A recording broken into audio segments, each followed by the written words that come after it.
Good day to the people of the Caribbean. My name is Chris Famous. TerT&x Talk was started 5 years ago to inform people what's going on in the overseas territories. Today we have a very special guest who's going to speak about our sister island, Trinidad and Tobago, and how over the last few decades it has become the economic powerhouse of the Caribbean region. And later on, we'll talk about some a little bit more recent stuff that has happened in the region.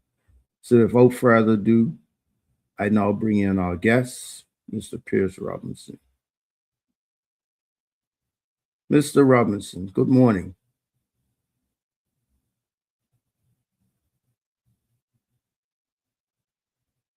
Hello, Mr. Robinson.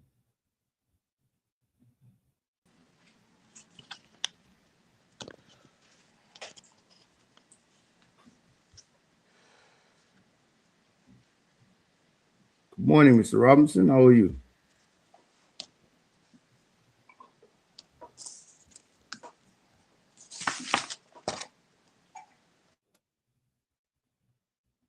Okay, some technical difficulties. As we all know, there's some recent events in the Caribbean Atlantic region that we are going to discuss later on in the show. I'm not hearing you.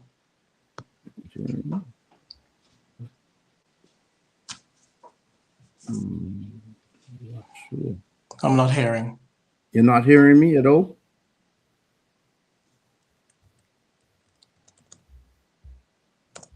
There's no sound. I'm hearing you. Okay, now let's start this again because I'm not hearing. It was working fine, but if you not hearing at all.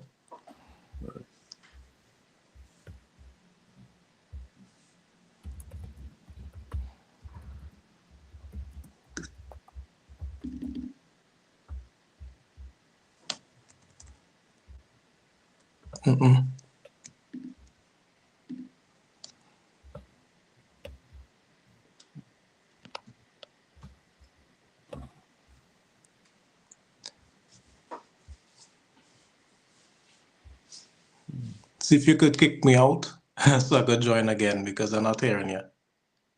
All right, let's try it.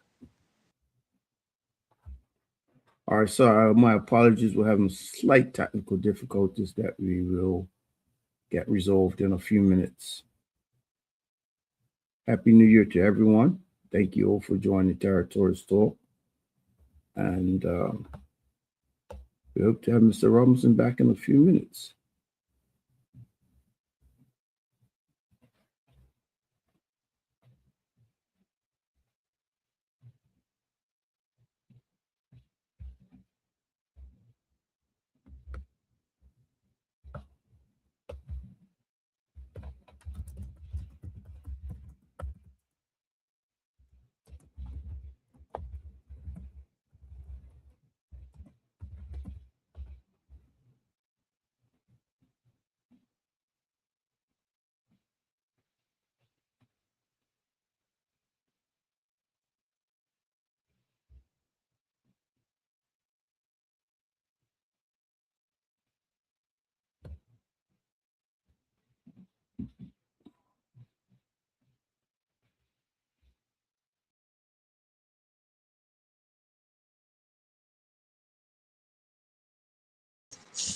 Let's see. Hold on a second.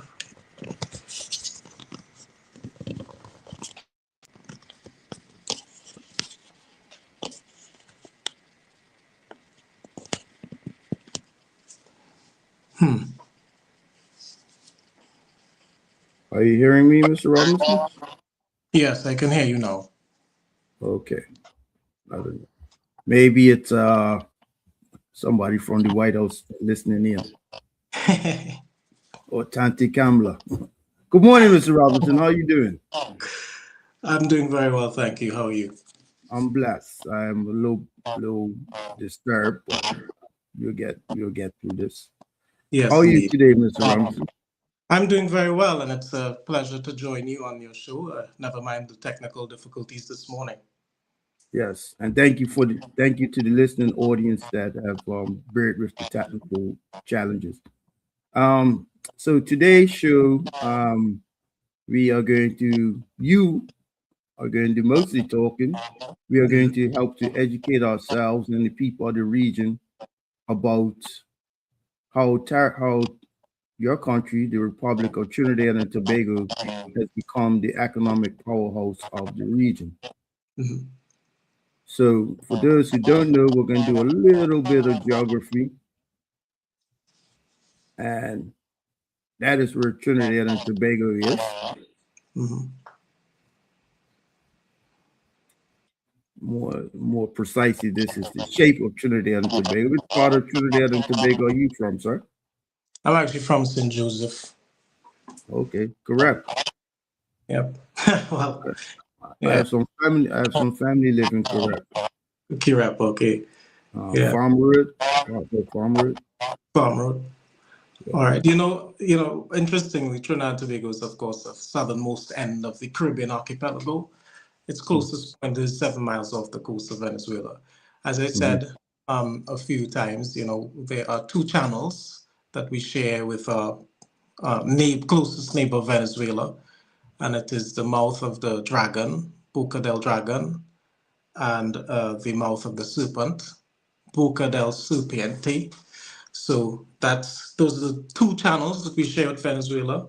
And of course, we are a lot closer to Venezuela than we are to our sister isle of Tobago. So that just shows you the proximity of, where we are in the Mm-hmm. geopolitical scheme of things. Mm-hmm. Mhm. Okay. So Trinidad, for those who just know of Trinidad, soca and calypso, Mm, Trinidad's largest industry. Let's just do some little stats of Trinidad for a minute. sure. Hmm. Would you concur with these? I mean, generally, that's pretty much accurate. Okay. What is the birth rate in Trinidad currently? What's the birth rate? Yeah. I couldn't tell you, to be honest Okay. with you. All right. Couldn't tell you. Um, but look, I think before we kind of get into the meat of the matter, Mm-hmm. um, kind of discuss what has happened so far, right? Before we get into the history of our economy and stuff like that. But I'll Mm-hmm. just introduce myself for those in your viewing and listening audiences that are not too familiar with myself. Okay. So my name is Pearce Robinson. I'm a development diplomat, independent journalist, and of course, a regional analyst. My work generally focuses on things such as economic stability, regional security coordination, and how global power shifts have an impact and translate into real consequences, right? um, Looking at how small states like our own navigate that geopolitical space, and of course, what that means for, as well, British overseas territories. Now, you asked me to come on to speak about Trinidad and Tobago's position as an economic powerhouse of the region, and today we're going to look at that in the grander scheme of things. But it would be remiss of me, of course, to begin this conversation without first acknowledging yesterday's land strike in Venezuela. Bit of quick snapshot. Venezuela has been pretty much a pawn in the backside of the United States since the election of Hugo Chavez in 1999. Of course, he often had a very, anti-imperial, policy, anti-capitalist, more socialist view, and so he kind of started to shift, Venezuela's, ideological underpinning on the world stage. And I want to put that there because we'll go into it a little later on. But Venezuela has experienced, lots of targeted sanctions and strikes primarily due to these decisions. And it is primarily because of the whole idea of nationalization, right? And this is something that we can relate to in Trinidad and Tobago, which I'll touch on in a sec. But Dr. Eric Williams did exactly the same thing, you know. But these sanctions on Venezuela have prolonged disuse of economic collapse, political isolation over several years, and this has been driven largely by US sanctions, right?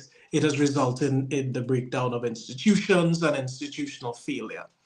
Over time, with the help of adversaries of the United States, Russia, Iran, Cuba, you know, factions of Hezbollah and FARC, the United States has said that Venezuela has, engaged in an Axis threat to them, engaging with partners that are adversarial and a threat to US foreign policy. For many years, in particular, this president of the United States has made it very clear that his agenda has been largely focused on securing Venezuela's energy reserves and putting it under his own ambit. So yesterday, it is interesting that we need to point out the fact that President Trump has now said it boldly, having captured Nicolas Maduro in a very controversial operation that took place yesterday, where they pretty much without any fanfare or anything, went into Venezuela, snatched up the president and his wife, took them on by by helicopter onto the USS Iwo Jima. That's one of their amphibious ships. Then that I think took them to Gitmo. They then took a flight from there to the Stewart Air Base in the United States. From that air base, he was then taken by a helicopter to New York. And then once he got into New York, he was then taken to Manhattan to be booked in a DEA, Drug Enforcement Agency base. So that's just a quick snapshot of what has happened so far. And this escalation has, of course, immediately altered the risk calculation across the Southern Caribbean and the region as a whole, because it is noteworthy that the Prime Minister of Barbados, Mia Mottley, you spoke about the immediate spillover effect, which it has had on flight cancellations, even in Trinidad. Of course, Caribbean Airlines would have indicated that their flights have not been impacted and they continue as usual. But flights across the region in Barbados, Trinidad, particularly those coming out of the United States, were given a restriction and multiple flights would have cancelled across the region, having an immediate impact on tourism. So, flight disruptions, cancellations, and returns, these things are affecting aviation routes, as can be expected. So I just wanted to kind of, paint that picture before we really begin into the economy and the implications, because what we've seen so far, Chris, is a rapid escalation that ultimately started with the build-up of military assets. There have been many people who've said, oh, nothing's going to happen, Pearce, you're just fear-mongering and all this type of stuff. Everything that I say, they say is fake news, until I prove them otherwise, I show the evidence, Even things that President Trump has stated, folks say, that's not true and whatnot. So there's a lot of noise in the Caribbean, particularly from persons who don't really have an idea of international relations, politics, US foreign policy, which is pretty much, stated very plainly. And of course, these things have already produced regional consequences, shaken tourism confidence. I mean, I've referenced in the multiple interviews that I've done so far, the significant impact on Tobago's tourism, falling so significantly from 74% intake and then going all the way down to 40-something% and marginally increasing a little bit, and then of course ultimately plateauing, right? So this is the challenge that we we face in the region, and it leads to a certain degree of economic uncertainty. Now, I have to say, of course, our Prime Minister, Mrs. Prasad Bisesa, would have indicated that she is optimistic, hopeful for engendering a strong partnership with Venezuela and the people of Venezuela, and she's looking forward to relations with the transition government. Obviously getting rid of a regime that was, narco, this and that. So that is how Trinidad and Tobago is positioned at this time. And I thought it would be very prudent for me to give that overview before we begin. Okay. And I thank you for that overview because, as I said, one of the things about us as Caribbean people is that because we are literally all live on islands, we have this we take this isolation inadvertently, we take an isolationist view that the whole world is based around our islands, our individual islands. And we become very myopic without even knowing that we'll become myopic. And as we grow, if we grow as individuals and as a region, we get to travel not just for carnival or fun. We get to travel and see how industries are interlinked, how countries are interlinked. You go to any given Northern Caribbean island right now, you're going to find a large proportion of the workforce are from the Southern Caribbean. So islands such as Trinidad, Guyana. Well, Guyana's not an island. Suriname's not an island. The Windward Islands, St. Vincent, St. Lucia, Grenada. A lot of their nationals are part of the backbone of countries such as Bermuda, Cayman Islands, Virgin Islands, so on and so forth. But literally 1/4 of the population in the Virgin Islands are Vincentians, as an example. So I say that in the sense to say we are all interlinked, right? And shows like this and others that you do help to explain how we are interlinked and the ripple effects when things happen, right? Like as you said just now, one act by one person, well, one set of people has caused flight cancellations all across the region. So how many millions of dollars, tens of millions of dollars were lost yesterday, right? Yeah. And I like the point that you made about how interconnected we are, because that's an important point. Because since we're talking about how Trinidad and Tobago got to this position of becoming an economic powerhouse, maybe if you'd permit me, I can give you a historical background of how we grew into that position. Yes, please do. Okay, so for example, okay, no problem. Thank you. So look, we need to go back to the early 1900s and extrapolate all the way to our independence in 1962, right? Trinidad and Tobago discovered oil commercially in 1908. In 1903, there were murmurs of oil discovery, but in 1908, Trinidad and Tobago officially, commercially discovered oil, right? And so by the 1930s to 1950s, Trinidad and Tobago was one of the British Empire's key oil producers.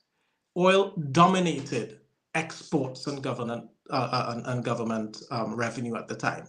So the economy was largely controlled by foreign firms like Shell, BP, and its predecessors, right? But what was happening at the time is that locals were noticing that a lot of that wealth was not trickling down into local value, right? And so before independence, in the run-up from the 1900s to the independence, a lot of money was going through the economy with the backbone of the British Empire, funding and funneling fuel for the world wars that took place, right? During that period, right? So energy was established very early on as the economic backbone of Trinidad and Tobago. And a lot of that energy is shared with our neighbor in the two channels that I spoke about, right? The Boca del Dragon, the dragon's mouth, and the Boca del Serpiente, the serpent's mouth. As you can see there, you're showing a bit of the angle. And so we share a lot of our gas fields and energy fields with Venezuela because it shares on a maritime boundary. And that is why often we have to get into energy discussions with Venezuela in order to advance and tap into some of these assets that we share because of our proximity. So by 1962 to 1981, now we're getting into the period of Dr. Eric Williams' tenure. He's leading now a strong state-led economic nationalization. Now, why is he doing this? Because he was of the belief that independence for the country required a removal of colonial control and a control of the nation's natural resources, which Trinidad and Tobago was absolutely and fundamentally um, you know you know earning from. But the citizens, they weren't really seeing much of that. So the major actions started to come in around 1974 with the creation of Petrotrin, right? Which was, I'm sure you've heard of Petrotrin, which was eventually shuttered in recent times. But that was the state oil company precursor, right? Petrotrin. So in 1975 to 1976 began the nationalization of Shell Trinidad, BP Trinidad, and the state took majority control of the oil assets belonging to the country, right? The stuff that's in the ground. It was the belief of Dr. Eric Williams that that belonged to the people, and therefore the people need to be earning from the resources of the nation, right? And as a result of that nationalization, the country then experienced an oil boom of the 1970s, which massively increased revenues and contributed to all sorts of social programs that Dr. Eric Williams would have funded and so on. But what did that do? Right? These controversies, these controversial policies would have retained oil wealth locally. It was able to fund education, fund infrastructure, fund social programs, and these were all built on, the enduring attributes of strong public sector and state capacity. And this is something that began to irritate the United States, because here it is, and European firms, because here it is that you have a lot of foreign companies extracting a lot of wealth, and a prime minister coming elected on a national mandate, an independence mandate, and now he nationalizes all of these foreign firms, taking its resources, taking over control, right? And while that redounded to the benefit of the citizens, because they were able to see more wealth, get more pay, more locals were elected, it resulted in an expansion of state employment. So now the state began to become the largest employer of citizens, right? Then the state started to rely on oil revenues, right? So we began our dependence syndrome, if you like, right? And then the early signs started to emanate of inefficiencies in state enterprises, its use of corruption, its use of mismanagement. And so Trinidad and Tobago at the time, notwithstanding all these issues that I've brought to the forefront, became one of the wealthiest Caribbean states per capita, even in Latin America as well, right? And it set the foundations for the regional influence that then followed. And it must be mentioned that the people of Trinidad and Tobago were very, very resilient people. Say what you want about them and how much confusion and bacchanal they like, but they're very resilient people when you look at it. We have the influence of the Syrian Lebanese business community, the Chinese, members of the East Indian community, and members of the Black community, right? For example, Colonial Life Insurance Company was Lawrence Dupree, and, markedly, very, very influential Black businessman who managed to dominate the region in financial services. Of course, eventually CLICO collapsed, the government bailed it out, but we're just talking historical things at this point in time. So Eric Williams started a precedent where he nationalized oil because of the political belief that independence without economic control was meaningless, right? And that one single decision reshaped Trinidad and Tobago's power in the region, right?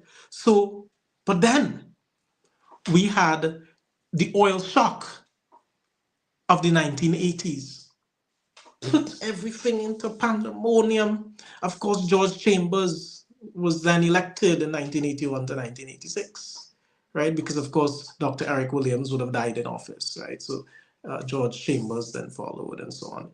I'm just skipping through a few things. George Chambers then, created the manufacturing industry, controversial decisions he made. Then he was ousted for A&R Robinson, after Napoleon Raymond Robinson in 1986 to 1991.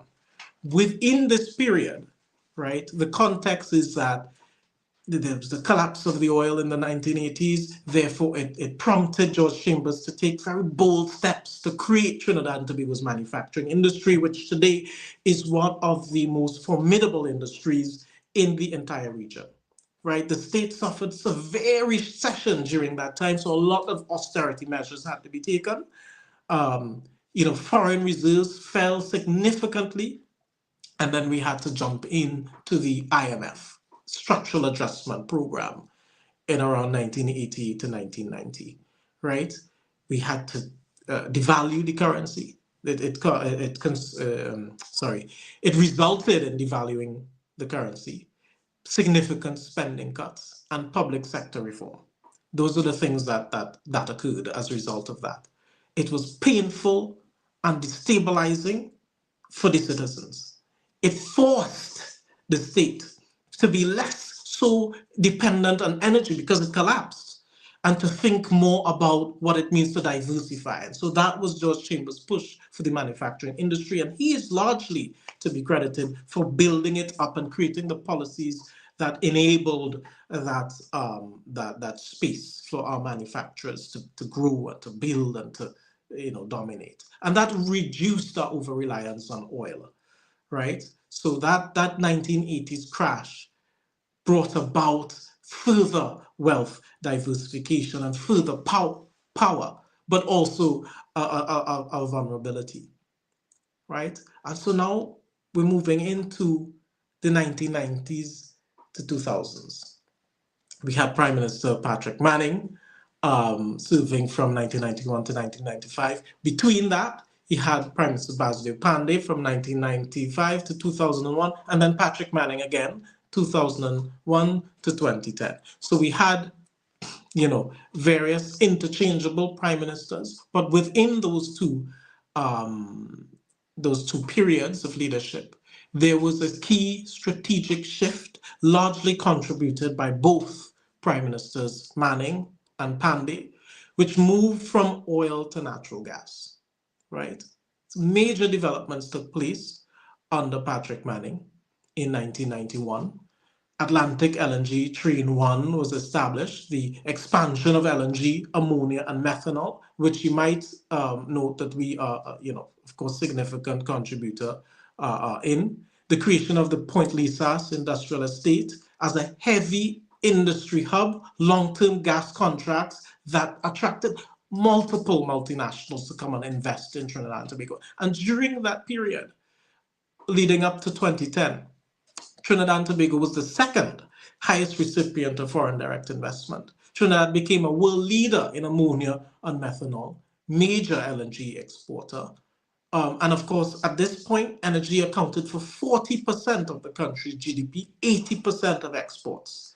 And of course, the regional influence started to take place. Manufacturers started to expand themselves into the CARICOM region. Trinidad and Tobago, as correctly cited by the Antigua Barbuda Prime Minister Gaston Brown, enjoyed a large trade surplus with the region because there was nobody who could contest that level of, power parity, as it were. Our firms expanded across the region, some of which you're showing on the screen right now. So the gas era and Dr. Eric Williams' policies turned Trinidad and Tobago from an oil-producing nation into an industrial powerhouse with regional reach. And then, of course, followed the financial and corporate expansion. Because of these policies that emanated from Dr. Eric Williams, who started the foundation of independence and ownership, to then, George Chambers, who created the manufacturing industry, to Manning and Pandey, who fortified the Trinidad and Tobago's position as an LNG hub. All of these things started to fortify and build itself into then the next stage of expansion, which is the financial and corporate services, right? From the 2000 to 2010, that's George Chambers here showing on the screen. So what then happened as a result? Our banks, Trinidad and Tobago banks and conglomerates expanded regionally.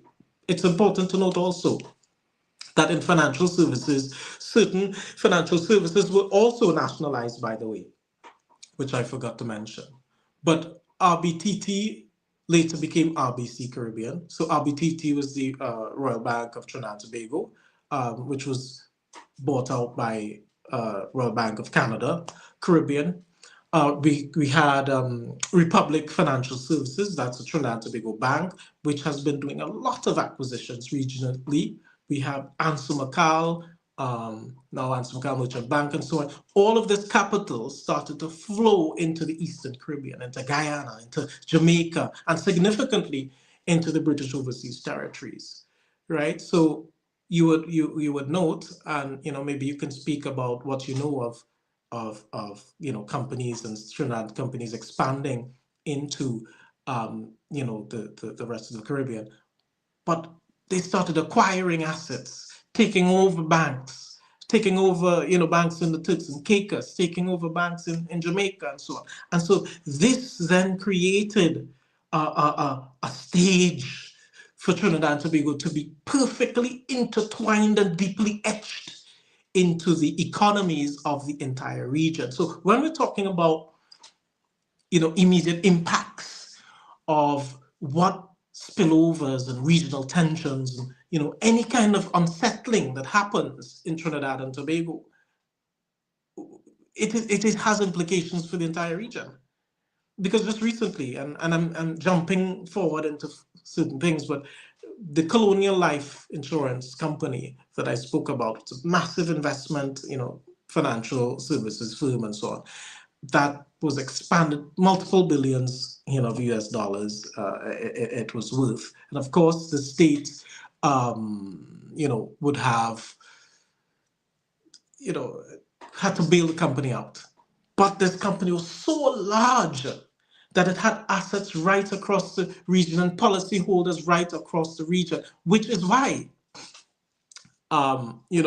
Gaston Brown and other Caribbean states during the bailout would have asked for Trinidad and Tobago to negotiate and paying back policyholders and whatnot. So I'm just giving you a brief snapshot of some of the things that we're seeing today. And that is why Gaston Brown is recently talking about compensation of policyholders and so on, who in the rest of the region heavily invested in Trinidad and Tobago's financial services sector.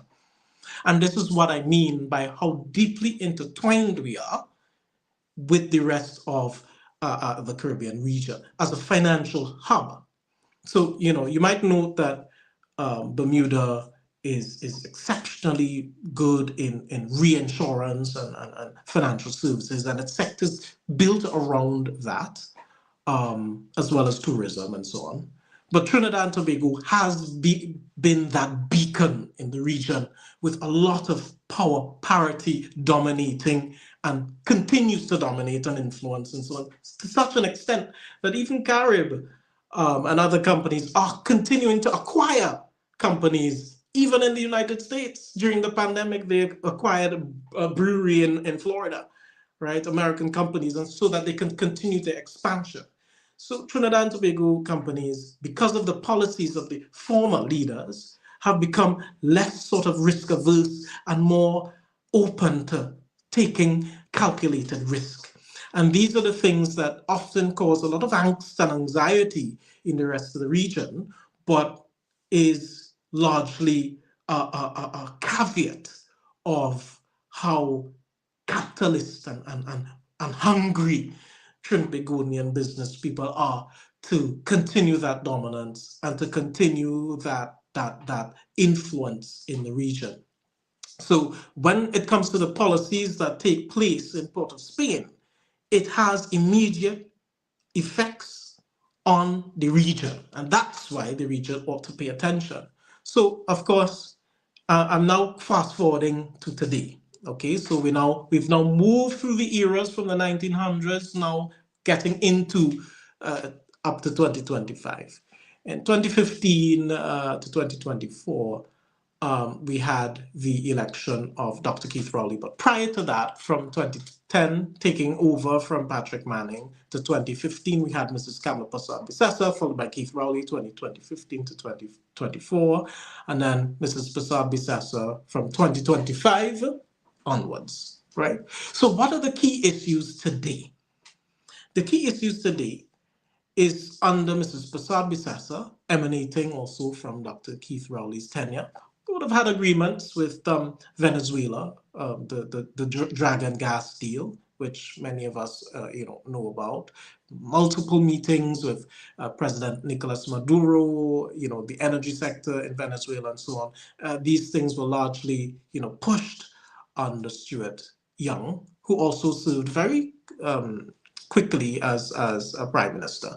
But it was about fortifying our relationship with Venezuela, working a way to manage the sanctions and relationship with Venezuela so that the United States allows Trinidad and Tobago to get the license to properly manage its shared natural resources and the Dragon's Mouth, right, the Dragon Gas channel, with Venezuela.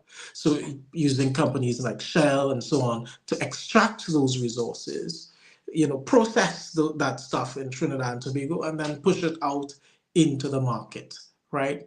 Of course, government change, all sorts of things happen behind the scenes, state of the emergency called, new election, Mrs. Kamala Persad-Bissessar is elected, new president in Washington, cancels the Rowley era, Biden era dragon gas deals and re-engages with Mrs. Persad-Bissessar with a new dragon gas deal, which is less time and 6 months to try to negotiate something. Relations fall apart between Mrs. Persad-Bissessar and Maduro. Port of Spain and Caracas are now in tension.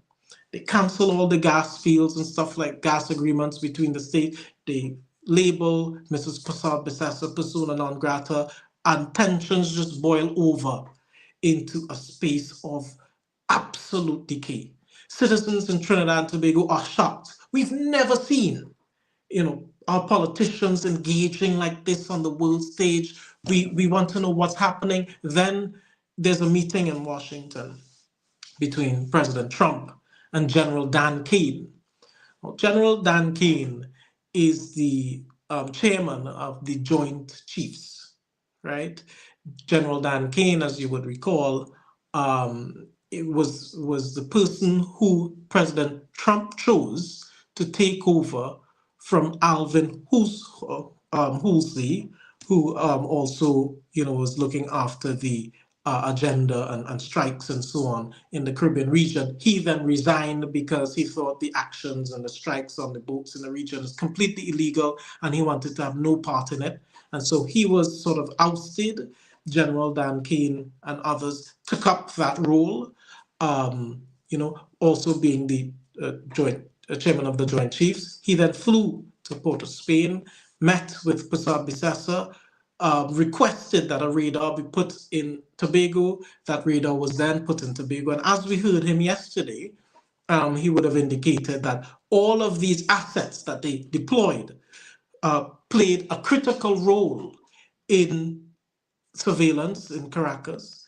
All of the things that emanated out of them eventually going into Venezuela, land strikes and then capturing, because of that integrated asset, they were able to monitor every single thing that was happening in Venezuela, from every little takeoff, every little move that was happening within the confines of Venezuela. All of these assets allowed them to see everything. And so while Mrs. Prasad Bisessa insists that she's not involved, if the record says otherwise, that General Dan Kane says otherwise with his own mouth. But the key issues we face today is declining domestic gas production, a dependence on Venezuelan gas prospects, right? Aging infrastructure because it hasn't been upgraded and so on. A policy of uncertainty, yep, that's the radar that contributed to Nicolas Maduro's capture, which has been cited generally as part of the integrated assets that contributed to the capture. The controversies, of course, of the closure of Petrotrin refinery in 2018, something the former prime minister committed to the nation that wouldn't happen. It did happen, right? Of course, it then resulted, because of the debts and so on that Petrotrin had, in the creation of Heritage Petroleum and the two state companies, Paria Trading Fuel Company. So they split the assets and managed the debt otherwise. And so those two companies started to make profit and whatnot, But the policies of uncertainty has been affecting investors in Trinidad and Tobago. And so they were looking for an investor to take over the refinery and to rebuild it and so on. But the lack of gas prospects, the lack of understanding where the future holds, there's a certain level of reticence with persons in terms of investing in our aging infrastructure or getting involved in the market. And so it is Mrs. Prasad Bisessa's hope that with the transition and a post-Maduro government, that Trinidad and Tobago can re-engineer those conversations with Washington and have a sort of fluid position. But we need only look at President Trump's temerity, tendencies and behavior, because going into this position, we had the Venezuelan opposition leader Maria Corina Machado. She would have won the Nobel Peace Prize, very controversially, because of course, it is on record that she contacted Benjamin Netanyahu, Prime Minister of Israel, to commend him for the excellent job he did with the genocide taking place in Palestine and Gaza and of course now the West Bank. And so many people thought, how can somebody like that be given the Nobel Peace Prize? But invariably she did. She was commended by Benjamin Netanyahu. Then of course she left Venezuela under US protection help to get to Norway, where she accepted her prize. Her daughter picked it up for her. And she went on a barrage of interviews saying that, she supports the land strike, she supports all sorts of things on Venezuela because Venezuela has the largest deposits of oil on the planet, right? And therefore, she wants to hand that over to the US oil industry, and so that we can bring Venezuela to it, and only the US can help her with that. Okay. Fast forward to yesterday. Donald Trump dumps Maria Corina Machado, said she can't be the leader because she doesn't have the respect or the support to be Venezuela's leader. Yet she dedicated the Nobel Peace Prize to President Trump. And so this is the context that we are in. So you're helping folks, you're asking for land strikes, they do it, then they throw you out to the water and going to find somebody else. somebody else, the finding is themselves, because President Trump says he's going to now run Venezuela. He's going to take over the stuff. I'm just giving you that as context. I know I'm jumping over, but I want people to understand the bigger picture. So, energy project delays, Nutrien shut down, that's Maria Corina Machado, and the opposition leader, Mr. Eduardo. President Trump is now moving away from these guys, and has said he's looking to identify leaders. But in the interim period, he's going to be managing, Venezuela's assets and resources, and they're going to be looking to put troops on the ground to protect the oil industry so that the U.S. can take back their oil and compensate themselves for Venezuela stealing their own oil, which the U.S. believes is their own. Okay, so that's the context of Mrs. Maria Corina Machado, Mr. Eduardo, and stuff. They have been dumped by President Trump as of yesterday. He says that he's working with Maduro's team to transition the government into one led by Marco Rubio, Pete Hegseth, and himself. Okay, so that is Venezuela's current position as of yesterday. I don't know how they intend to do that, because the vice president, Delcy Rodriguez, said yesterday that that's not going to happen. Venezuela will never be a US colony, and they will do everything in their power to defend their natural resources.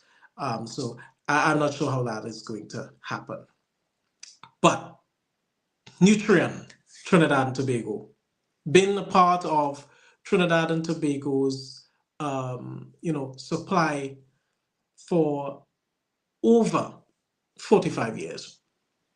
When Mrs. Prasad Pisasa came into power, she immediately said to Nutrien that they need to sort of retroactively pay some fees that were due to the country.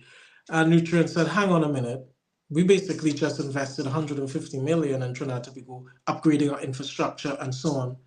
But now you're asking us for all of this money, which, arguably they owe. So they then got into a dispute with the government, shut the plant down for a bit, and then it resulted in, of course, the government closing off the gas supply. There's a big fee dispute, and 500 plus jobs are at risk. And of course, this, changes the profile of the country being an easy investment destination, right? Yep, start of the year, end of your job. People found out on the 1st of January that this was the case. The government state cut the gas supply and, cut their access to the power plant, right? And so, a lot of workers will be terminated as a result. And it doesn't look as though they are going to start this back up. But, we see what happens. But so we're ever under strain.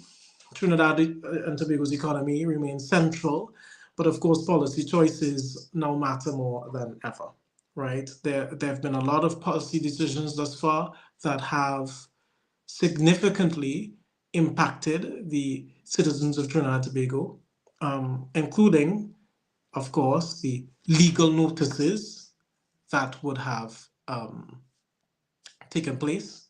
And so that is just a brief snapshot about where we were, how we transitioned to be there, how our influence extends throughout the region, and what impact that has had on affairs in Trinidad and Tobago. I'm not hearing you. Sorry. Sorry. Thank you for that comprehensive history lesson. I don't think anyone else could cover it as succinctly as you have. No problem at all. So the question that for the whole region now is, who's next? Right? I'm going to jump a little bit. What I think Trump has established yesterday, leading up to yesterday, is that I could just make up a story about you, and then come for you, and no one's going to stop me. Well, interestingly, There is a clip for the incident that I looked at yesterday. A former prime minister, former president of Venezuela, Hugo Chavez, stating, he is of the view that the United States is thinking of designating him a narco-terrorist so that they could use their policies and so on in an effort to come up with a complete lie and then use that just so that they could take over Venezuelan oil, energy, and natural resources. That was stated by Hugo Chavez way back when. And it's interesting to see that as we come forward, the same stuff has happened. And why I like your who's next question is because this was essentially asked to President Trump yesterday when they said, okay, well, what about Colombia? Colombia's president has said that, he is not too concerned about Colombia and whatever, but what do you say, President Trump? And President Trump said in no uncertain terms that he needs to watch his ass. Now, this is right after the United States has captured and apparently dragged Maduro and his wife out of their beds and took them on and eventually took them to the United States, right? But with the support and help of the Colombians, right? Now, Nicolas Maduro had been telling the Colombians, listen, we need to unite because, they're coming for you next. Of course, the Colombians shrugged that off because they're working with the United States and trying to hamper down things so that, they could deal with the narco issues and whatever. But yesterday now, President Trump accused the Colombian president of being in control of cocaine mills, something that the Colombian president has said is complete fabrication. But he also happens to be somebody who is on the far left, right? And what did Marco Rubio and Pete Hegseth and stuff say? We are engendering peace through strength, right? Peace through strength, yep, that's the Colombian president, Petro. He has rejected flatly these accusations by President Trump. But it seems like he's next, right? Despite assisting the United States in their interdictions and whatnot, and trying to do what he can to change things to satisfy and temper things down, right? But we need to only look at yesterday's press briefing, of President Trump, and that is thing. But what it does is that it sets a dangerous precedent, right? And that is something that was stated by the UN yesterday following the capture of a sitting president. Now, that's also a violation of diplomatic law, international law, and so on. Yeah, so that's not Nicolas Maduro, No, but I no, that's Canal from Cuba who accepted yeah, sharing the closeness with Venezuela, right? absolutely. He commented that this was basically an aberration, and that they need to release, President Nicolas Maduro. The Russians have also said that they need to release Maduro immediately. That this is a breach of international law and stuff. But why this dangerous? Is because it falls in the face of international. What about diplomatic immunity? What about all of these things? So can we now, if President Trump is traveling, can we now just grab his president of course we can't because the United States will not do that. But that's the precedent to set. And what does it say to Russia? What does it say to China? At the same time, the United States is telling Russia, leave Ukraine alone. It is their sovereignty and stuff like that. But now you are now saying that it's okay for you to violate all the things you're telling Russia it's wrong for Russia to do. But you've just done it in Venezuela. And now you're saying that you're going to take control of their government and stuff. So, okay, Putin and President Xi from China are going to say, okay, well, thank you, US. You gave us the green light because we're going to do that with Taiwan. There's nothing you can say because you just did it in Venezuela for their resources. Putin is going to say the same thing. Well, Ukraine was part of Russia's under USSR days, so that's just our territory, and we're taking it back. There's nothing you could say because you just did it in Venezuela. So what is this notion about democracy, and we're bringing democracy, and we're fighting for the people and so on? But yet you released the former president of Honduras, who is one of the biggest narco trafficking, cocaine running presidents in the history of the Western Hemisphere, right? Locked up under the US government for narco trafficking, narco terrorism, and so on, right? You release him.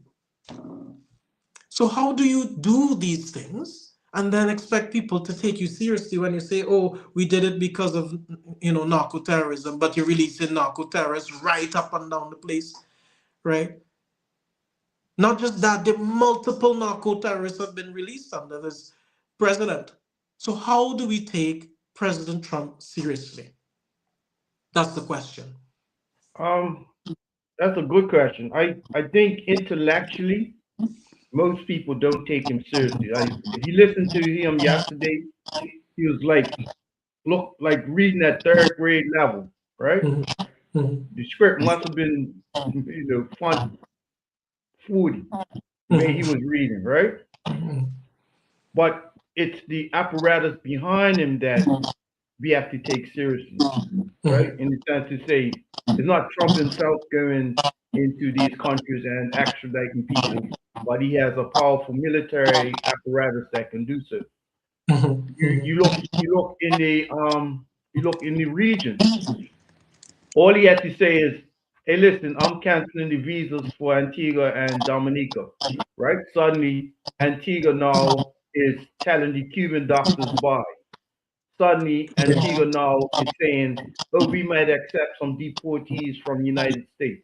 These are things that Gaston, who is one of the strongest leaders in the Eastern Caribbean, was vehemently against. But Yeah. now, because visas are being threatened, everybody's falling in line, right? Mm. They asked Grenada to put a radar there, and someone who Deacon Mitchell, he couldn't even answer the people, have you agreed or have you haven't agreed, right? Okay, eventually radar went to Tobago. But my point is that this is the fear factor that Caribbean leaders have, not Trump himself, but the apparatus that Trump has access to, whether it's using the lever of military intervention or the lever of that visa denial. This is where we're at, right? Yeah. And I mean, I know what's straight away from the impact of Trinidad No, this is all contextual. right?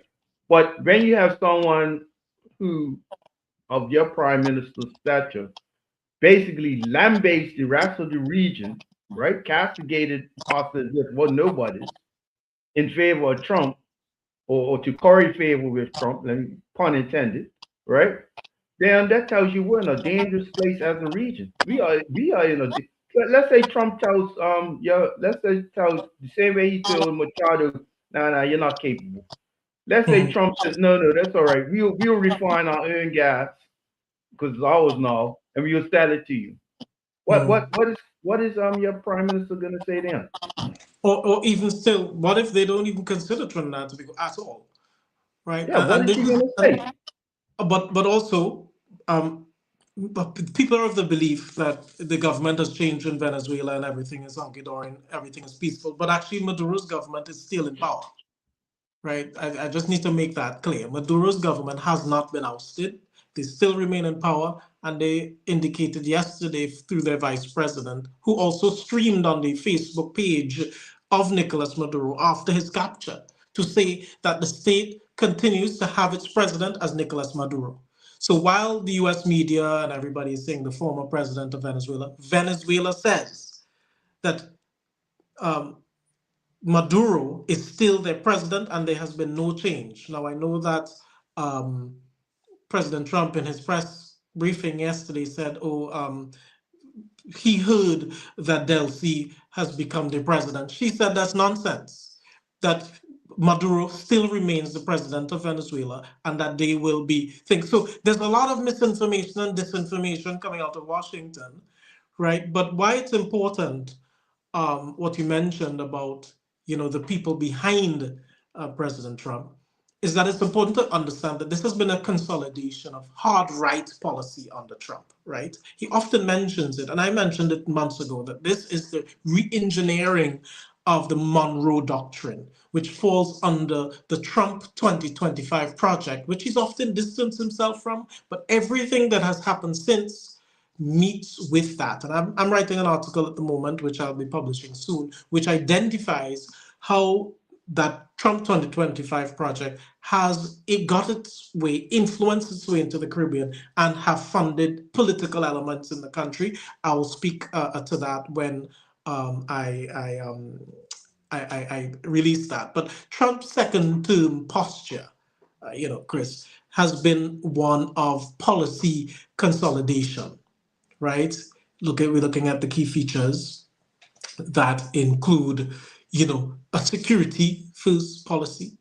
When somebody asked Trump yesterday in the meeting, oh, well, Trump, how is taking over Venezuela and running their government an America first policy?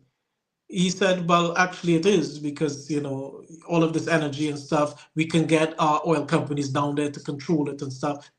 It's about asset control over diplomacy, having control and influence, significant influence over your neighbors.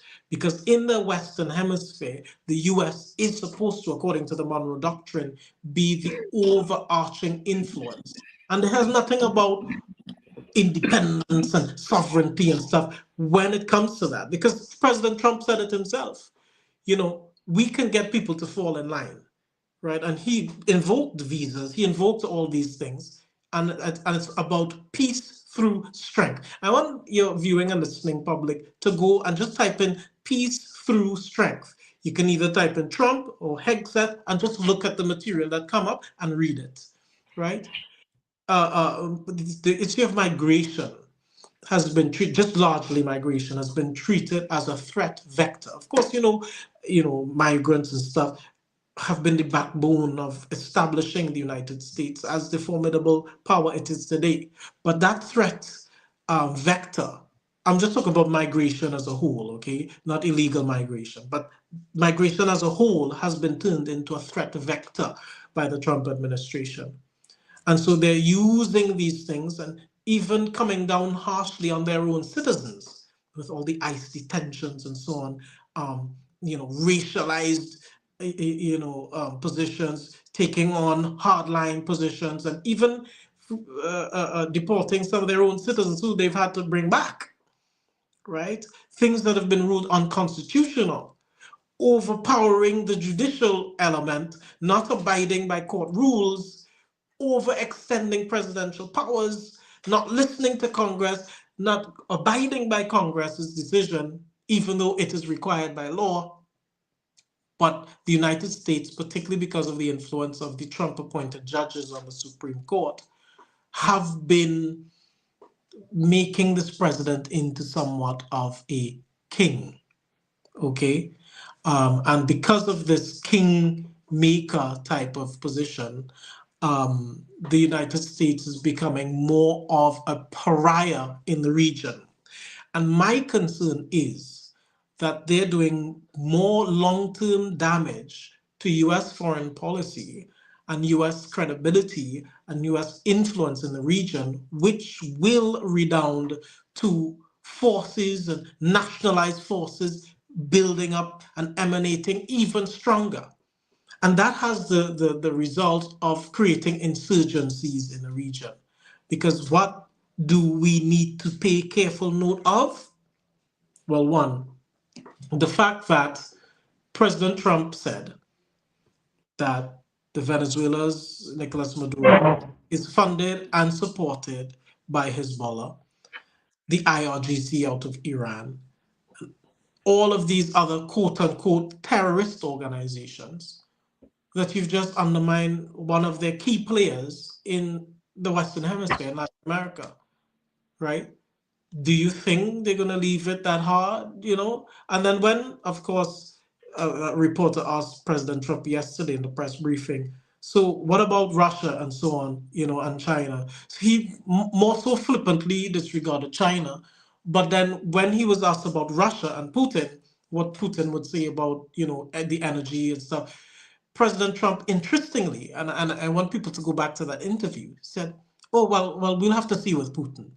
So there's always, with President Putin, there's always this interesting way that President Trump responds. He's not as forceful. It's more of like a negotiating position. Um, but of course, like I said, the action taken by President Trump yesterday now gives a green light to China on Taiwan. No holds barred, no rules, no international law required because the precedent has been set. For Russia on Ukraine, no rules, no need to listen to anything the EU has to say because they said nothing when President Trump violated Venezuelan sovereignty, breached international law, killed folks in the Caribbean with boat strikes, and also went in against congressional authority because it has to go through Congress for approval for any kind of war actions and so on. And took a sitting president of a country who, they accused of narco trafficking and whatnot and whatnot. So this is the thing. So what we've seen is an ideology that national sovereignties in the region should be designed for U.S. interests, right? And it's conditional sovereignty for others. Okay, and so we've seen that with the invocation of course, the radar in Tobago, and then of course our prime minister threatening us, hey, don't bad talk to the US, otherwise you might lose your visa. These things are absolutely remarkable. To even hear your own prime minister threatening you with the other country's visa, when in Africa, the flip thing has happened, right? Mali, Burkina Faso, and all that. Trump threatened them with visas, and they banned the Americans back. That for countries that are invoking their sovereignty and standing on principle and so on, give back the same thing. You understand? Give back the same thing. So there's a certain compliance is rewarded and resistance is punished, and of course the resistance that has emanated from Antigua and Barbuda, all of these countries that kind of gave some lip, it resulted in visa restrictions and travel restrictions and stuff like that, But I see you have, is that a video or a picture of Maduro's? It's a picture of yesterday him being, as they say, perp walk at the DEA headquarters in New York City. Well, this morning I actually published the video of him coming off the plane on my page, and so if you're able to get that and show the viewing public, that would be great. But what I want to do is, in this particular time, is tell people about Marco Rubio and why he is such a significant person in all of this. Now, he's a senior Republican policy figure, a long-standing hawk to Venezuela, Cuba, Nicaragua, Colombia, anywhere where there are left-leaning people who are, strong with the Cuban regime. He wants to get rid of that entire socialist agenda because of his political and historical background. He has deep ties to the Florida Cuban American political base, right? He's absolutely anti-left and anti-socialist. So policies that appear to be very socialist and to be more about giving citizens benefits and stuff like that, he is totally against. And so, as a senior Republican, he thinks that Americans, citizens generally should pay for their own thing, and nobody should subsidize anybody's stuff at all, because subsidies are an affront to the democratic principles of capitalism and so on and so forth, right? So his ideology shapes America's foreign policy as it relates to Latin American policy, Caribbean engagement, sanction strategy, and of course, regime pressure narratives, right? So it's interesting that as I say that, this is the backbone of the persons you spoke about earlier who are behind President Trump, who are advising President Trump, who are coming up with the policies that guide US foreign policy, right? And why this is quite critical is that Rubio's core policy positions are primarily based around maximum pressure to ensure the toppling of regimes and individuals and prime ministers and presidents who prop up people like Nicolas Maduro, people like the Cuban regime, people like, the regime of Noriega in Nicaragua and so on, right? And Maduro in Venezuela. And as you know, the previous prime minister, Dr. Keith Rowley, followed very shortly by, of course, Stuart Young. They were fortifying relations with Venezuela's Maduro, who you see there in the video that you're going to play in a minute.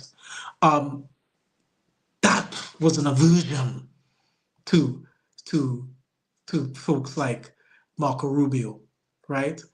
And so what happened? Things happened behind the scenes. Dr. Rowley resigned as prime minister. Okay.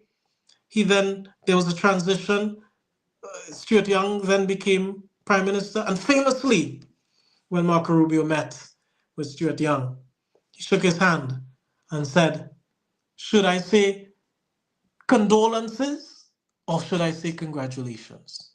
And it then followed by one of the most crushing defeats that propelled Mrs. Prasad Bisasa with her renewed, far-right style policies, which she didn't, have before in her first term, to victory with a constitutional majority. And the PNM had to say bye-bye because they got a condolences defeat. And so that wording was very interesting. Oh, you're playing.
Yeah, sorry about that. Your mic. Sorry, yeah. So that whole thing with Marco Rubio and the shift in Mrs. Prasad Bisasa's tone and style and so on has been very, very interesting because now we're seeing very Trumpian style decisions that you're getting rid of all of these subsidies, you're doing everything at once, you're passing legal notices while people are distracted with Christmas. And in the new year, the very 1st of January, all of these prices are skyrocketing.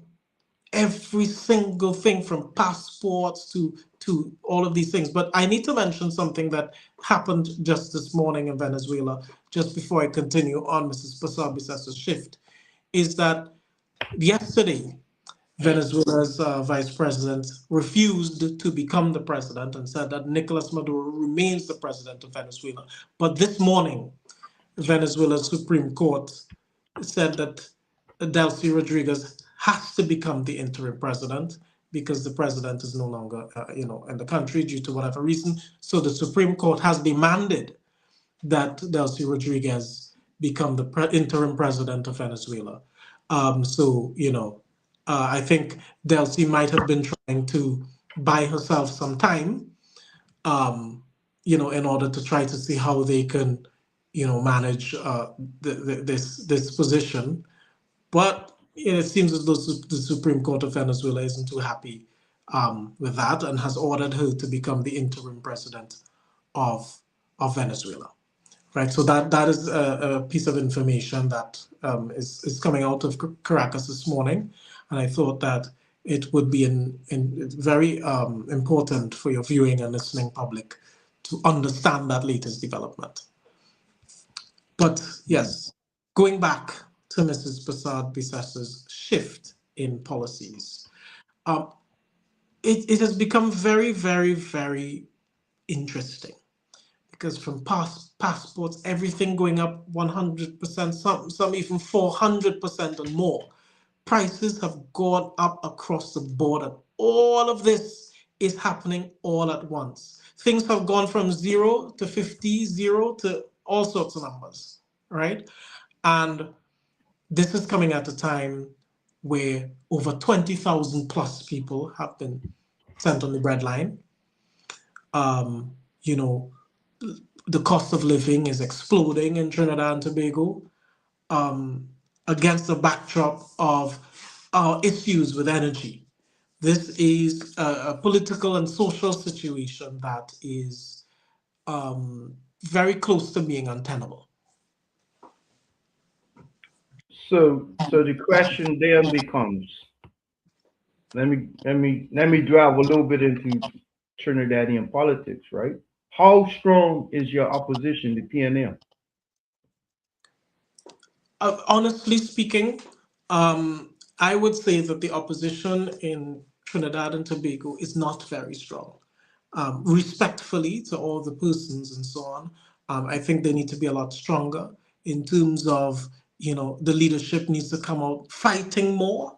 Um, a lot of the criticism of the current leader of the People's National Movement, Mrs. Penelope Beckles Robinson, is that she isn't, you know, um, she isn't forceful enough. Things seem very watered down, right? And I think in order for the PNM to be taken seriously as a party, both in Trinidad and in Tobago, they need to just focus on the issues, come out strong, and so on. I do note with interest that Mrs. Prasad Bisasa, Mrs. Penelope Beckles Robinson came out to Any speak about. relation? What do you say? Any No, relation? no relation. But there are lots of Robinsons in Trinidad and Tobago. But we so she just needs to be a lot stronger. That's been often the criticism. She has come out. She does a lot of live streams, but I think the problem is that while they're talking, while they're using the social media platforms, it's not quick. It's not easy. The points are not easily grasped by the citizens, and because of that, people aren't aware of what the opposition is saying because they're not going to sit down and watch a 2 hour live stream of questions to the opposition leader or what people are saying. So that all of these things need to be summarized in brief messages that are hard hitting.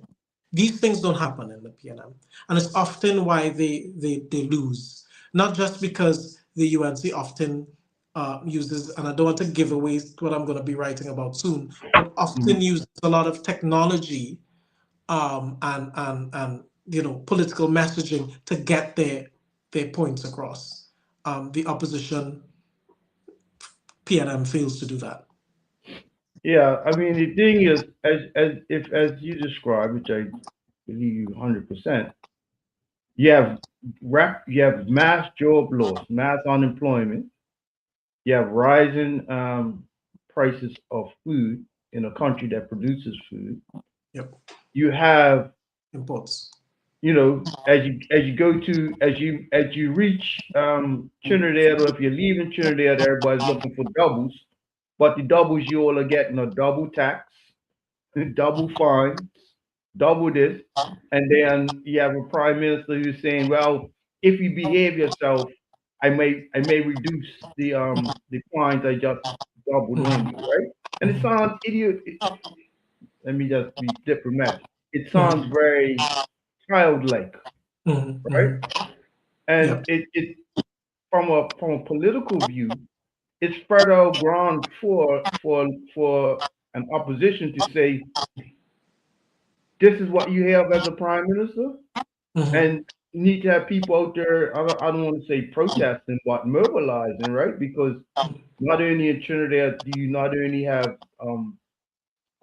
national election, you have local elections, right? Mm. But you have to keep in mind that we are also under a state of emergency and have been since December 2024, right? Mm. We've been in a perpetual state of emergency since, notwithstanding that we've had significant murders taking place in the first part of the year, and we haven't even barely started yet, right? So, we have that aspect, and I don't think, protesting and stuff like that is going to be largely endorsed in a state of emergency, because in some senses it is a destabilizing type of situation. So there is a whole conversation to be had around why we're in a state of emergency. But I will give a hint. It started just following the December 2024 signing of this new renewed status of the forces agreement with the United States.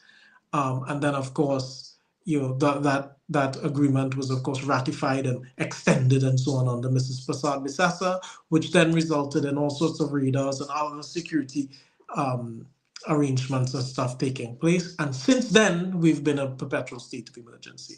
Perhaps the powers that be know why that is, but of course, part and parcel of that has been resulted in, the takeout of President Nicolas Maduro. Well, what I would say, and I would say this, is that colonialism plays the long game, right? Mhm. We in the Caribbean, we tend to think in election cycles. Well, what do we have to do to make sure I win the next election, or what do we have to do to ensure that we remain in power for the next election? You're thinking in this short 4 to 5 year cycles. When you are colonial power, irregardless of who I was Leader. the president or the prime minister, you're thinking long term, like, okay, how do I destabilize countries? Mhm. Right? Because that's what we're seeing right now is the destabilization of the Caribbean, right? In the Mhm. sense to say, when you have an organizations that Caribbean nations are involved with actually going mute, right? That's Mhm. essentially what's happening right now is the old going mute. Oh, we are observing. You're Mhm. observing nothing more than what everybody else is seeing on CNN, right? Mhm. You're not getting any inside information. You're not getting any blies, right? The OAS, the CARICOM, the whoever, they're all saying we are observing, Yeah. right? That's a very nice way of saying we're not getting involved because we don't want to get licked too, right? Yeah. Yeah. And it's a very sad state because post 1950 we had movements, whether they be labor movements or political movements, that spoke against colonialism, Mhm. Mhm. that spoke against white supremacy, Yeah. right? Yeah. The Michael Mendes, the Bernard Forbes, right? Forbes Bernard from Guyana, the Mhm. Chetty Jagans, right? Mhm. The Aon Robinsons, Correct. right? I could go on. The Arab, the Barrows, the Bergs, right? I could go on and on. But the point is, these people spoke up against injustice, right? We'll now reach a point where people, the leadership, is like may not talk, right? Mhm. Mhm. Right? Yeah, I'll bring something on, right? That's not what I mean. 1 second. Something on where you had your prime minister had a lot of mouth to say prior to the prior to this invasion, right? Mhm. Yeah, yesterday she says, "Oh well, I'm not involved. I'm not involved." Right? Mhm. And you're like, hold on, wasn't you the same lady that said kill them all violently? When Yeah. you the old, same lady who says that Maduro is a corrupt regime and the CARICOM supports a corrupt regime? Now Mhm. suddenly you're saying you're not involved. Why? Now, interestingly, I think I'll ask a question to you Mm. for your perspective, just to kind of course, you're an ambassador to been an ambassador to CARICOM, and so in that kind of with that lens on, how do you view this? Not necessarily speaking on behalf of your government, but more as an independent person. How do you view that, having had a lens in those spaces? As a Caribbean person, Yes. I think we've become weak, Mhm. right? We've allowed ourselves. We're so dependent. Most of the Caribbean islands are now dependent on tourism. It used to be Mhm. agriculture, now it's tourism. You go back two generations. Most of our grandparents were either cotton sugar cane or some other agricultural or fishing products as Mhm. the mainstay, or they were emigrating out. We Mhm. now have in the Northern Caribbean, it's a lot of tourism, right? Mhm. Or financial services. In the Windward Islands, you have a lot of the OECS islands. You have a lot of citizenship by investment as the Mhm. mainstays of the economy. In Trinidad and Guyana and now Suriname, you have petro economies, right?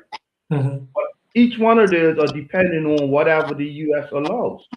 Because if the America says tomorrow that, listen, I'm designating whichever pick a country as a Mhm. terrorist state, and Mhm. Americans can no longer go there, that's the collapse of your tourism industry, right? Absolutely.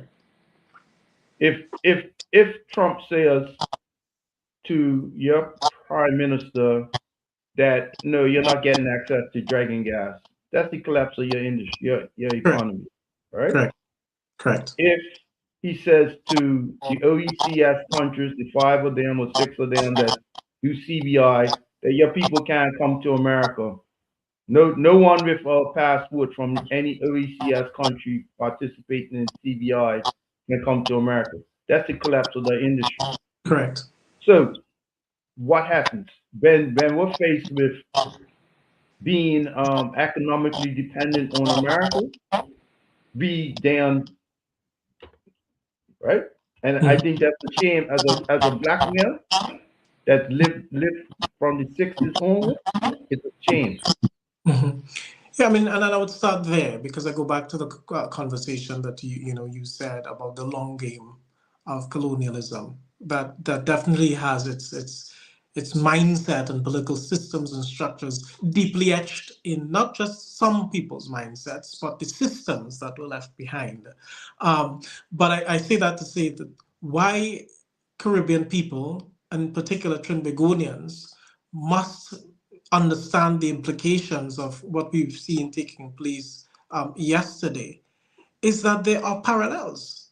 There are parallels between the decisions taken under, you know, Hugo Chavez, for example, and of course the decisions by Dr. Eric Williams. They both viewed the imposition of foreign persons and influences over the uh, resources of the country as extracting too much. And they both nationalized operations to take control of their operations. They asserted state control over oil and resources, and because these foreign companies that they both thought were extracting too much and giving little to the people. And what did that do? It brought us to Trinidad and Tobago being the economic powerhouse of the region. Had that not occurred, we would not be in this position today. We would be largely, probably a British overseas territory in that ambit, right? But the reason I say that is because we have some people who, interestingly, are very much in favor of what took place. Now, we might say all sorts of things that, we agree or disagree with the regimes around us, but the way that we deal with that, it has to be in the context of international law. So if you are supporting that, right, I need Caribbean people to pay attention. If you're supporting what we saw took place, which is a breach of international law, a breach of the UN Charter, a breach of all sorts of rules in diplomatic relations and so on, if you're supporting that, then it's very easy for Trump to say tomorrow, you know what, I don't like Mrs. Prasad Bissessa. In fact, she's a narco-terrorist. Even though, the whole basis of this entire campaign in the region was about fentanyl, the United States the government released a report that says Venezuela has nothing to do with that, right? Fentanyl is from Mexico and Colombia and so on, and it uses the Eastern Pacific, right, waterway to get to the United States, not even the Caribbean, right? It uses that side. That's where it predominates into the United States. But never mind the facts, because when there is an agenda, the facts don't matter. And so if the facts don't matter, we are then saying that it is okay for Trump to get fed up a Kamala, accuse her of anything under the sun, and then come send up some troops in, take her out, parade her on so on, and then that's that. And that is why international relations, that's why there is a liberal international architecture that was designed to prevent this type of pariah kind of thing, dating back to colonialism, where you just want to take people's resources. So the long game that you spoke about is very, very interesting, because let's look at it. What has colonialism left behind, right? It has designed a system where, prior to, of course, the Caribbean forming into CARICOM, it was largely designing Caribbean nations to extract resources, right? Serve external powers, depend on foreign capital and security, right? By depending on that, you're constantly creating that dependent syndrome. So that even though, one or two people got their little political independence, what it did not remove, it didn't remove the system of external influence over trade. It didn't remove the system of external control over finance. It didn't remove the external leverage over security, which we depend upon, right? And so what happened? Small states ended up gaining flags and parliaments and little houses of assemblies, but remained embedded in a global power system, right? Which is the long game that you spoke about. Because even though from a face value, it changed, systematically, it hasn't, right? And so it's easy for folks to come in and say, you know what, whatever, let me just take that. You know what I mean? And so when Dr. Eric Williams, took the decisions that he did, including, various other decisions, the United States wanted to sanction him, wanted to do all the same things, because that's part of US foreign policy. So what does the long game look like? Because you spoke about the long game, and the long game, I view it as somewhat of a hard power political strategy, right? And what is that? What does that mean? Well, colonialism has now morphed into white supremacy, Monroe Doctrine, under President Trump. And what does that look like? It's rephrased as peace through strength. And that is exercised through a number of things. Trade access. Okay? These small ill-stripped states, or quote unquote whole countries, right? As Trump said in his first term, are piddling. They really mean nothing, right? They're not even united, they're fragmented and so on. So we can do what we want. We can threaten this one here, threaten that one there. But if you're consolidated, it's not so easy, right? But okay, we threaten trade access, we threaten their financial systems, because a lot of our people are invested there. We threaten sanctions, we threaten visa regimes and security arrangements. All of these things were threatened in the region, actively threatened. And this is what I mean about maximum pressure from Marco Rubio, who's one of the chief advisors of President Trump's foreign policy position in the region, Latin America and the Caribbean. And so this influence is gradual, right? The pressure is accumulating. Alignment is expected, because if you don't align, we're going to impose this maximum pressure on you. So that your neutrality, as you spoke about Gaston Brown's market shift, that neutrality becomes harder to sustain, because the sovereignty is up for grabs, because these are the things that you rely upon to make your economy function. But you can't rely on it again because this chief investor, this chief person that has a lot of resources invested into your country, because we're so fragmented, because we're not a political and economic union, we're operating in silos despite being part of a face value body. But in the absence of being truly integrated within the context of the Caribbean single market and economy with one monetary policy, one political system, we could offset those threats, right? So that we're not responding to challenges in silos, right? And so, this is the reality that we're facing.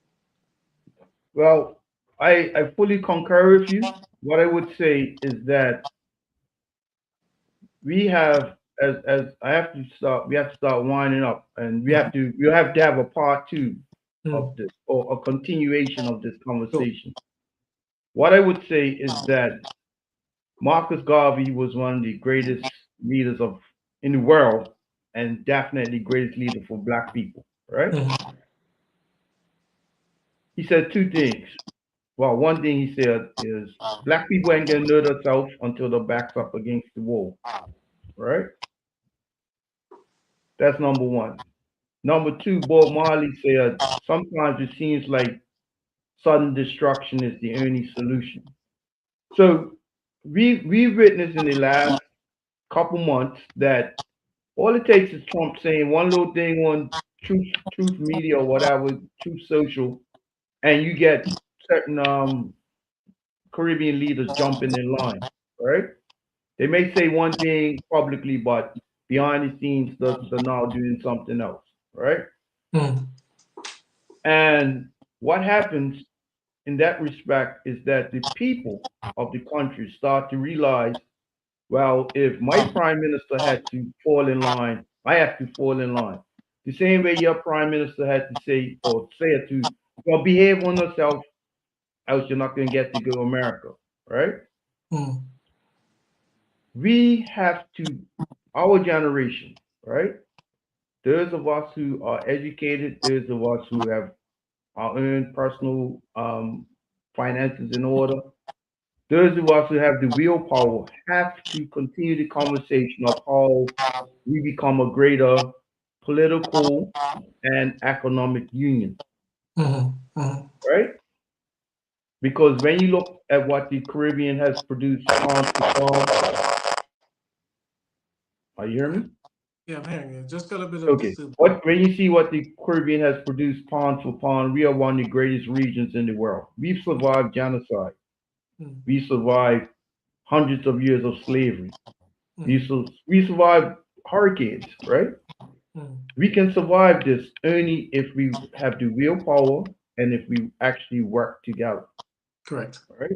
That is therein lies the problem. All it takes is one little person, shouldn't say little person, but one person to say one thing, and we start bickering amongst ourselves about the small little things because we're thinking back to that myopic. How Mm, can I protect my country? How can I defend my country? And in defending your country, you are letting down the region, right? mhm, mhm. So I would that's what I would say. Look, I would conclude by saying this because I'm mindful that we have to wrap up, right? I'll conclude by saying this. Colonialism, in my view, never really left the Caribbean region, right? It changed from power now moving to finance, aviation, insurance, and security arrangements. That is just like how things have changed and evolved, right? And so when we're looking at Bermuda as a British overseas territory and Trinidad as like an anchor that sits within that, a regional economic anchor that sits within that system, you know, when these tensions are rising and all sorts of decisions are being made externally, we can't really opt out of it, right? Because we're part and parcel of it, right? So we experience the consequences of these actions, whether we are directly involved or not. Now, there's some of us, some of the larger states with more resources and stuff like that, we can navigate away from these things, but then it's whether we have the political will to do so properly, right? And why what you said is so important is that collectively as a region, and in particular speaking to the people of Trinidad and Tobago, together, because we're a cosmopolitan society, all sorts of different people, we need to understand that we built, we managed, we walked together, we marched together through thick and thin against imperialism. The same imperialism that had our East Indian brothers and sisters in sugarcane farms, right, working during the indentured laborship. Right, we marched because our African brothers and sisters in the region were forced for labor. The Chinese persons were brought here, right, to do all sorts of different things, right? The Syrian Lebanese fleeing persecution, okay, and all of us have connected together and tried to build ourselves. And thanks to people like Dr. Eric Williams and the policies of our ancestors, these things have contributed to where we are. We're not perfect. We're not there just yet, but you're absolutely right. We have a moment right now to take the decisions for the future that will benefit all of us. And that decision has to now look at removing those barriers, removing those mentalities, and really, breaking those chains to be a region that is ready to face the challenges of the 21st century. Yeah, and I mean, we have to be grateful for things such as the internet and social media that, when properly employed, we can have these conversations amongst ourselves and with our people, right? Because Absolutely. I want to apologize because I failed to mention that this show is also, the recording is going to be broadcast in Bermuda, the Cayman Islands, Turks and Caicos Islands, and both the U.S. and British Virgin Islands through Cayman Mauru, Radio Turks and Caicos Islands, CBN radio and TV in the Virgin Islands, and Channel 82 in Bermuda. Of course, we're online. But I say that in the sense to say that, listen, we have a choice, right? Those of us are 30, 40, 50 years old, we can make money and spend it on Amazon, have a nice house, or and take trips to Paris, wherever, or we can take some of that money and build up ourselves and our not our economies, right? Because when we look in islands that are tourist have tourist economies, everybody's relying on somebody to come in and invest in a hotel. Mhm. What happens when they build that hotel? When they build that hotel, when they build that hotel, most of that money gets goods out of the island, right? Mhm. Yes, it creates some jobs, but Mhm. most of the money goes out of the island, right? So Correct. if you built a hotel yourself, right, maybe that money, bigger proportion stays in the country, right? Mhm. Mhm. So I say these things that we have. First of all, you have to be brave enough to do these things. If you don't have the testicular fortitude to think that way and act that way, it's already a Mhm. loss. Trump has already won. Colonialism has already won. Correct. Absolutely. So, I concur. as I said, I want to thank you. The show is normally 1 hour, but we had to go over with the amount of stuff that's happened recently. But we Mhm. must have you back on to continue this conversation, not just about current happenings, but how do we move towards the future. Indeed. Indeed. All right. Thank you very much. Thank you, and thank you to your listening audience. I see our numbers have gone up, our live numbers have gone up. Thank you to those tuning in through Pearce Robinson's Facebook page, Territory Talks Facebook page.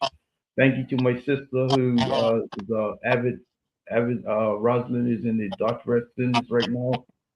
And again, thank you to my co-host, Shannon Smith Archer in the beautiful Virgin Islands, and speaker Shirley Osborne of Montserrat. Um, I think we might have ourselves a new co-host. Nevertheless, we will continue this conversation, as I'm quite sure things will be continuing to be happening in the region that we must bring to the light, bring to the people.